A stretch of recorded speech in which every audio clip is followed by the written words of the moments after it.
The rest area was empty at 2 a.m. Snow fell sideways under sodium lights. One truck idled alone in the corner. Steam rose from its stacks. Inside, a driver wrapped in a blanket. He wasn't broke. He wasn't stranded. A hotel sat 4 kilometers away. Warm beds, hot showers, real pillows. He chose the cab instead. Why would anyone choose this? Most people think it's about saving money. Cheap drivers, skipping hotel costs. That's what everyone assumes. But the real reason runs deeper. It's about survival, not savings. It's about control, not comfort. Ask any veteran trucker in Canada. They'll tell you a different story. Here's the myth everyone believes. Truckers sleep in cabs because they're cheap. That's false and dangerously oversimplified. The truth involves regulation, weather, and trust. Canadian winter changes every rule. Highway 16 through Alberta proves this daily. Minus 35 degrees Celsius by midnight. A parked truck can freeze solid. Diesel gels in under 20 minutes. Batteries drain fast in extreme cold. If the engine stops, everything stops.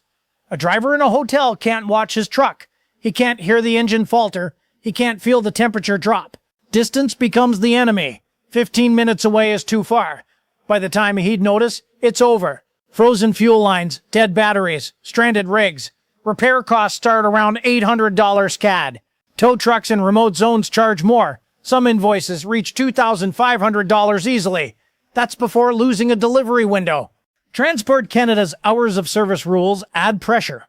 Drivers get limited rest windows. Every minute matters under this system. A 10-hour break must count fully. Leaving the truck risks losing that time. Checking into a hotel means walking, driving, waiting. Minutes vanish before rest even begins. In the cab, rest starts immediately. No wasted travel. No wasted time. Then there's the truck itself. For many drivers, it's not just equipment. It's their livelihood, their responsibility, their home. Cargo worth thousands of dollars sits inside. Unattended trailers become targets in remote areas.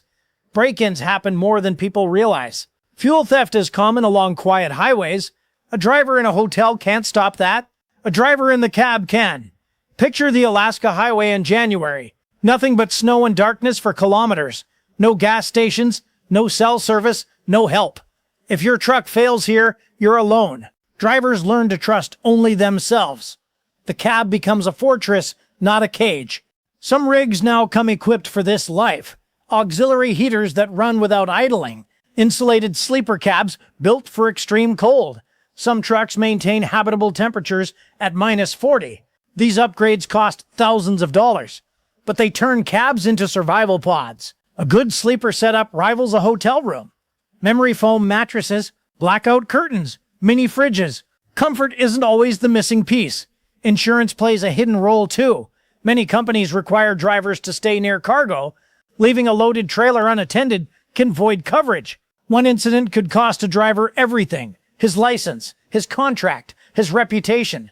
Staying in the cab isn't preference. Sometimes it's the only real option. There's also the matter of unpredictable weather. Environment Canada issues storm warnings without much notice. A clear evening can turn violent by midnight. Wind chill can plunge past minus 45. Roads close without warning in these conditions. A driver in a hotel could get stranded away from his rig. Then the truck sits frozen and unprotected. Cargo spoils. Engines fail. Schedules collapse. Staying close means staying in control. Every choice out here carries weight. Every decision affects the next delivery. The cab isn't just where he sleeps. It's where he survives the season. The parking lot math tells its own story, and once you understand it, everything makes more sense. Truck stops across Canada charge anywhere from $20 to $40 CAD for a reserved overnight spot with power hookup. Hotels run significantly higher, especially in resource-heavy corridors like Fort McMurray or Fort Nelson, where a basic room during peak season can climb past $150 a night. For a driver running tight margins on a cross-provincial haul, that difference adds up fast across a multi-day trip, but money is only part of the calculation. The real cost drivers weigh isn't dollars, it's risk exposure.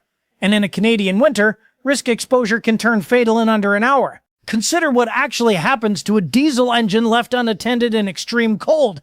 Standard diesel fuel begins to gel around minus 15 degrees Celsius unless it's treated with anti-gel additives or blended with a winter-specific formulation.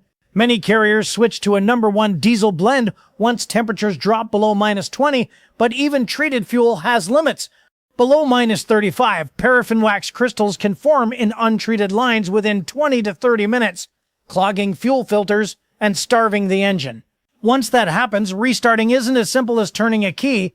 Frozen fuel lines often require blowtorches, heat guns, or a full tow to a heated bay, and that bay might be hours away depending on the route. On a stretch like the Trans-Canada Highway through northern Ontario or Highway 97 through the Cariboo region, hours away isn't an exaggeration, it's the baseline distance between services. Battery performance drops just as sharply. A standard truck battery loses roughly 50% of its cranking power at minus 18 degrees Celsius and can lose up to 60% by minus 40. Idling the engine keeps the battery charged and the block warm, but idling isn't always allowed. Many Canadian municipalities have introduced anti-idling bylaws, some capping idle time at 3 to 5 minutes in populated zones, with fines starting around $250 SCAD for violations. This puts drivers in a strange bind. Idle too long and risk a ticket. Don't idle enough and risk a dead battery or a frozen engine block. Auxiliary power units, which run smaller generators to maintain cab heat and battery charge without running the main engine, have become a popular workaround. A quality APU installation costs between $8,000 and $12,000 KD, but it pays for itself in fuel savings and reduced engine wear within 2 to 3 years for a driver running consistent winter routes. Then there's the human cost, the one that doesn't show up on a repair invoice. Carbon monoxide poisoning remains a quiet danger for drivers who idle in enclosed or snow-drifted spaces. If snow builds up around the exhaust stack during a storm, carbon monoxide can back up into the cab faster than most drivers expect. Transport Canada and provincial safety boards have documented cases where drivers fell asleep with a partially blocked exhaust and never woke up. It's rare, but it's rare the way a highway crash is rare, meaning it's common enough that veteran drivers treat exhaust checks as a non-negotiable habit before every rest period. Clearing snow from around the stack, checking that the exhaust path is open, these 2-minute checks have likely saved more lives than any single piece of safety equipment on the truck. Weight and load security add another layer few outsiders think about. A fully loaded tractor-trailer in Canada can legally weigh up to 63,500 kilograms depending on axle configuration and provincial regulations. That's a lot of value sitting on a trailer. Sometimes cargo worth well over $100,000 CAD. Insurance policies for owner-operators frequently include clauses requiring reasonable proximity to the load during rest periods, and definitions of reasonable proximity vary, but most adjusters interpret it as being close enough to respond within minutes, not close enough to need a shuttle from a hotel. A single cargo theft claim can spike a driver's premium for years, sometimes pricing smaller operators out of coverage entirely. For an owner-operator, that's not a minor inconvenience. That's the business. Route planning around fuel stops adds yet another constraint.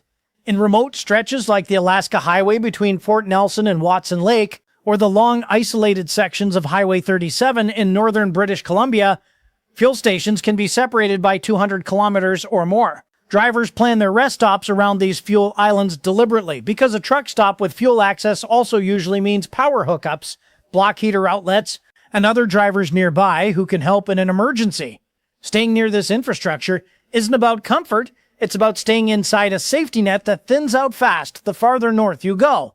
There's one more layer to the deep facts most people never consider: the psychological toll of isolation. Studies on long-haul trucking cite elevated rates of anxiety and sleep disruption among drivers who spend extended winter stretches alone, disconnected from cell service for hours at a time along routes like the Yellowhead Highway.